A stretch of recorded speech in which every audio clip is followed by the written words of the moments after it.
ये नदियां इतनी प्रसन्न क्यों हैं? क्योंकि श्री यमुना जी का पानी ग्रहण करेंगे भगवान। यमुना जी भगवान श्री कृष्ण की चतुर्थ पट्टरानी बनेगी। श्री वल्लभाचार्य जी ने कहा नमत कृष्ण तुर्य प्रियाम, श्री कृष्ण की चौथी पट्टरानी को नमस्कार करें। ये चौथी पट्टरानी है।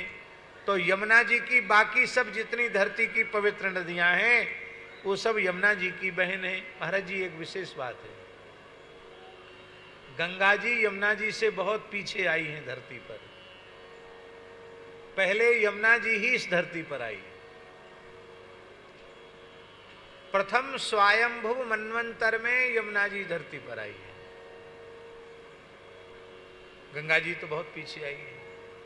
वैवस्वत मनवंतर में महाराज भगीरथ हुए, वही गंगा जी लेके आए। और यमुना जी तो स्वयंभू मनवंतर में आ गई। यमुना जी बड़ी बहन है, गंगा जी छोटी बहन।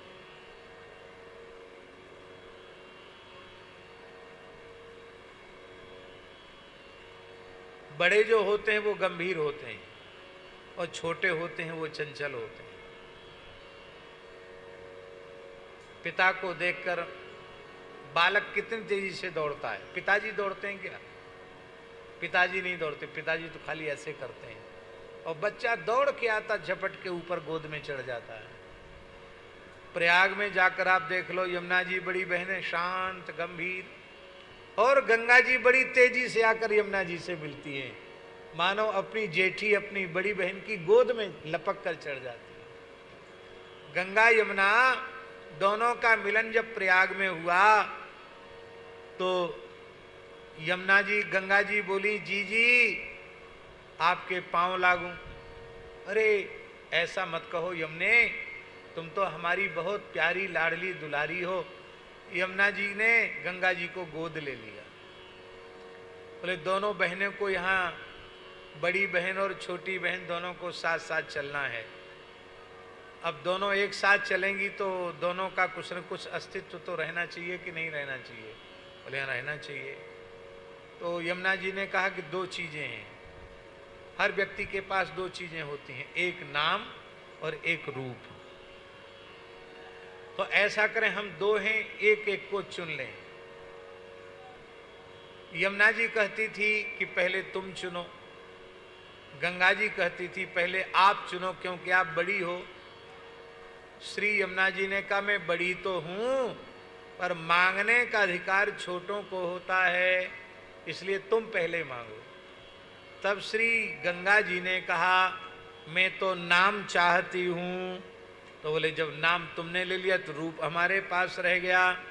इसलिए वस्तुतः प्रयाग के बाद नाम गंगा जी का है पर स्वरूप श्री यमुना जी का है। प्रयाग के पहले तक गंगा जी की धवल धारा है और प्रयाग के बाद गंगा जी की धवल धारा नहीं है। हाँ, अब भगवान जाने या भगवान की कोई लीला हुई तो भगवान समझे। एक बार अपने राम बक्सर गए श्री सीताराम विवाह महोत्सव में। उस समय श्री मुरारी बापू जी की पहली कथा बक्सर में होनी थी।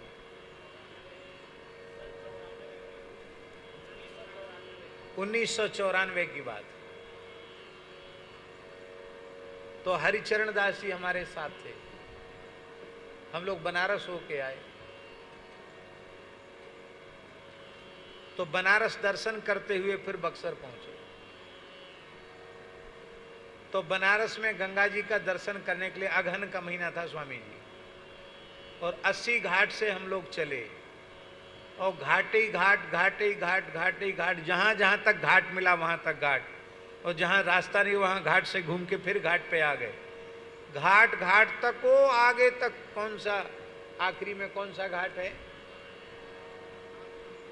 नहीं केशव हैं। अब तो नमो घाट बना, नमो घाट के पहले तक हैं पंचगंगा। पंचगंगा घाट तक पैदल पैदल 80 घाट से हम लोग आए। अस्सी घाट से पंचगंगा तक, और हम आपको सत्य कह रहे हैं कि हमें गंगा जी की धारा एकदम नील वर्ण की दिखाई पड़ी। तो उस समय ये अनुभव करा दिया कि नाम श्री गंगा जी का है पर स्वरूप श्री यमुना जी का है। इसलिए श्री वल्लभाचार्य जी ने यमुनाष्टक में कहा, आहा, बड़ा प्यारा भाव है श्री वल्लभाचार्य जी का। श्री वल्लभाचार्य जी कह रहे हैं कि हे यमुने जी, हे यमुना महारानी,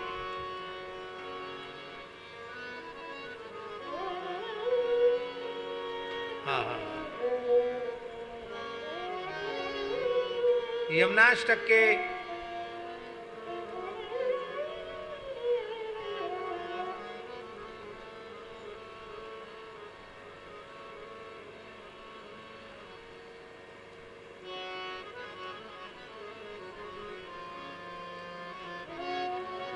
जय जय श्री राधे।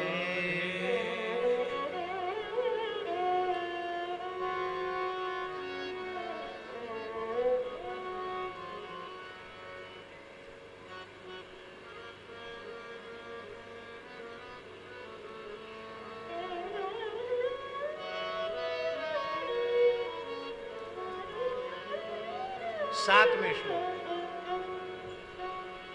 ममास्तु तव सन्निधा, ममास्तु तव सन्निधौ तनु नवत्वमेतावता न दुर्लभतमारतिर् मुररिपौ मुकुन्द प्रिये अतोस्तु तव लालना सुरधुनी परम संगमात् तवैव भुवि कीर्तिता न तु कदापि पुष्टि स्थितै। बड़ा प्यारा भाव। हे यमुना जी,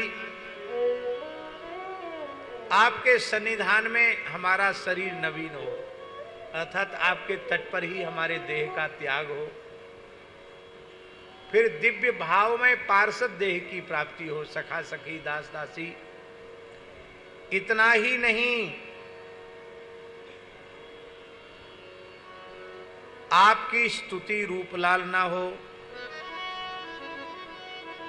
आपकी स्तुति रूपलालना क्या है? बोले सुरधुनी परम संगमात।